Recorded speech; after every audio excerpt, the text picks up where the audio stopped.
Të paktën 40 raste në ditë shënohen në pediatrinë e Spitalit Rajonal të Beratit me fëmijë që paraqiten për të marrë kujdes mjekësor, kryesisht të prekur nga virozat në një periudhë kur edhe temperaturat e larta kanë ndikuar në gjendjen e tyre shëndetësore. Grup moshat më të prekura janë ata nga 1 deri në 11 vjeç, sipas shefit të repartit të pediatrisë, mjekut Vladimir Kumaraku, gjatë kësaj periudhe kanë dominuar gjendjet virale, kryesisht problemet gastrointestinale, të shoqëruara me të vjella, diare, temperaturë të lartë, lodhje dhe dopsi.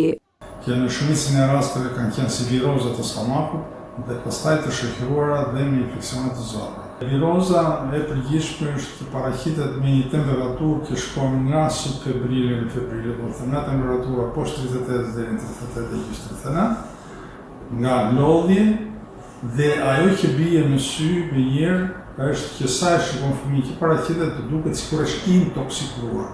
Ka zbel fytyrës, një lodhje dhe pafuqi. Do të qëndrojë shtrirë dhe ka dhe shpeshherë janë raste që paraqiten me të vjella në seri i thënë. Një tjetër veçori e këtij sezoni është numri i fëmijëve të huaj dhe i familjeve emigrante që po kërkojnë ndihmë mjekësore në spital. Mjeku Kumaraku tregon se disa prej tyre janë ekspozuar në temperatura të larta, duke shëtitur në qytet gjatë orëve të drekës, pa marrë parasysh veçoritë klimatike të vendit tonë. Të huaj emigrantë që janë dhe paraqiten, pasi nuk kanë respektuar kushtet ose këshillat e dhëna për përballimin e temperaturave të larta. Kanë shëtitur në përberat në orët e drekës dhe pastaj vinë me dhimbje koke dhe me çrregullime, me lodhje, me zbeje, herëherë me të vjellën.